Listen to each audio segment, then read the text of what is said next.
पितृपक्ष की शुरुआत 7 सितंबर 2025 रविवार से हो रही है। इस दिन पूर्णिमा श्राद्ध मनाया जाएगा। तो वहीं पितृपक्ष का पहला श्राद्ध यानी प्रतिपाद श्राद्ध 8 सितंबर को पड़ेगा और महालया श्राद्ध 21 सितंबर को रहेगा। भाद्रपद शुक्ल पक्ष की पूर्णिमा से 16 दिवसीय श्राद्ध प्रारंभ होते हैं और इस साल श्राद्ध पक्ष की शुरुआत 7 सितंबर 2025 से हो रही है। इस दिन चंद्र ग्रहण भी लगेगा, लेकिन ग्रहण का पितृपक्ष पर कोई प्रभाव नहीं पड़ेगा। तो वहीं श्राद्ध पक्ष का समापन 21 सितंबर को सर्व पितृ मोक्ष अमावस्या के साथ होगा। सनातन धर्म में श्राद्ध पक्ष का विशेष धार्मिक महत्व माना जाता है। श्राद्ध शब्द श्रद्धा से बना है, जिसका मतलब है पितरों के प्रति हमारी श्रद्धा भाव। हमारे अंदर प्रवाहित रक्त में हमारे पितरों के अंश हैं, जिसके कारण हम उनके ऋणी होते हैं और यही ऋण उतारने के लिए श्राद्ध कर्म किए जाने का विधान बताया गया है। कहते हैं पितृपक्ष में किए गए श्राद्ध, तर्पण, पिंडदान इत्यादि कार्यों से पूर्वजों की आत्मा को तो शांति प्राप्त होती ही है, साथ ही कर्ता को भी पितृ ऋण से मुक्ति मिल जाती है। धार्मिक मान्यताओं के अनुसार श्राद्ध या तर्पण दोपहर 12 बजे के बाद करने से अनुरूप फल प्राप्त होते हैं। इसके अलावा दिन में कुतुब और रोहिणी मुहूर्त श्राद्ध कर्म के लिए सबसे शुभ माने जाते हैं। श्राद्ध करने के लिए किसी योग्य ब्राह्मण को घर पर बुलाकर मंत्रों का उच्चारण करें और पूजा के बाद जल से तर्पण करें। इसके बाद गाय, कुत्ते और कौवे के लिए भोजन निकालें। इन जीवों को भोजन देते समय अपने पितरों का स्मरण जरूर करें। ऐसी पौराणिक मान्यता है कि हमारे पितर गंध और स्वाद के तत्वों से प्रसन्न होते हैं। जब व्यक्ति अपने घर में सुख शांति के लिए गाय के गोबर से बने जलते हुए उपले पर गुड़, घी और अन्न अर्पित करता है, तो इससे पैदा हुई गंध से पितरों को भोजन प्राप्त होता है। पितृपक्ष में पितरों की आत्मा की शांति के लिए श्राद्ध किया जाता है।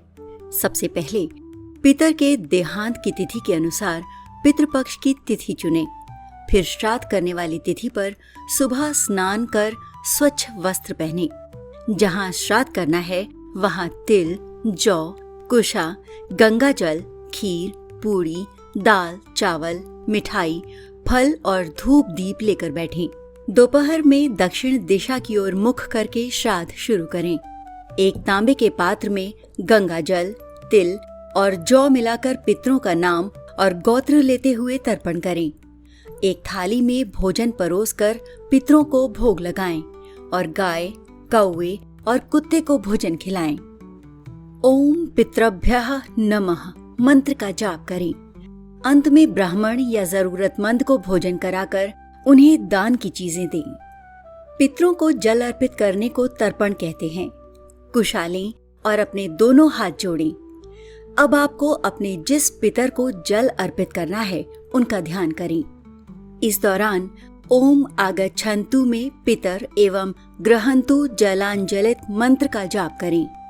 अब अपने अंगूठे का उपयोग करते हुए 5 से 7 बार या 11 बार जल को जमीन पर चढ़ाएं।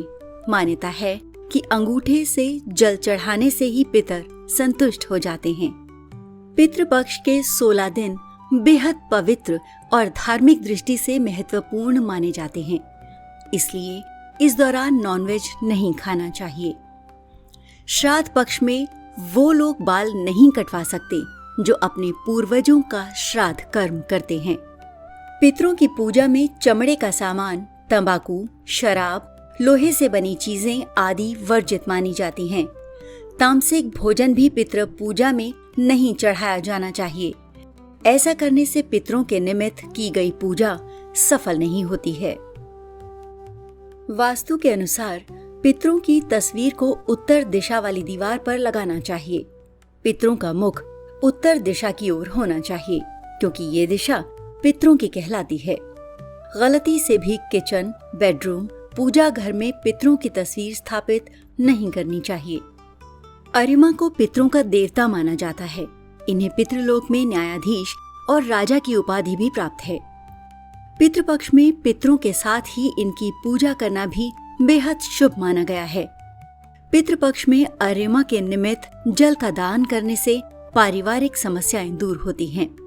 आपको बता दें कि अर्यमा ऋषि कश्यप और माता अदिति की संतानों में से एक हैं। पितरों का तर्पण घर के सबसे बड़े पुरुष सदस्य के द्वारा किया जाना चाहिए। ये बात शास्त्रों में लिखी गई है, परंतु घर में कोई बड़ा पुरुष सदस्य ना हो तो पुत्र, पौत्र, नाती पोते आदि भी पितरों का श्राद्ध कर्म कर सकते हैं। पितृपक्ष में तामसिक भोजन, विशेष रूप से मांस और शराब का सेवन बिल्कुल नहीं करना चाहिए। इस दौरान विवाह, मुंडन, गृह प्रवेश और नए व्यवसाय की शुरुआत जैसे कोई भी शुभ काम नहीं करने चाहिए। जो लोग श्राद्ध करते हैं उन्हें पितृपक्ष के 15 दिनों में बाल और नाखून नहीं काटने चाहिए। धार्मिक नियमों के अनुसार पितरों को प्रसन्न करने के लिए किए जाने वाले श्राद्ध कर्म, तर्पण या पिंडदान में कुशा का उपयोग करना बहुत जरूरी होता है। कहते हैं कि कुशा से तर्पण करने से पितरों की आत्मा को शांति मिलती है।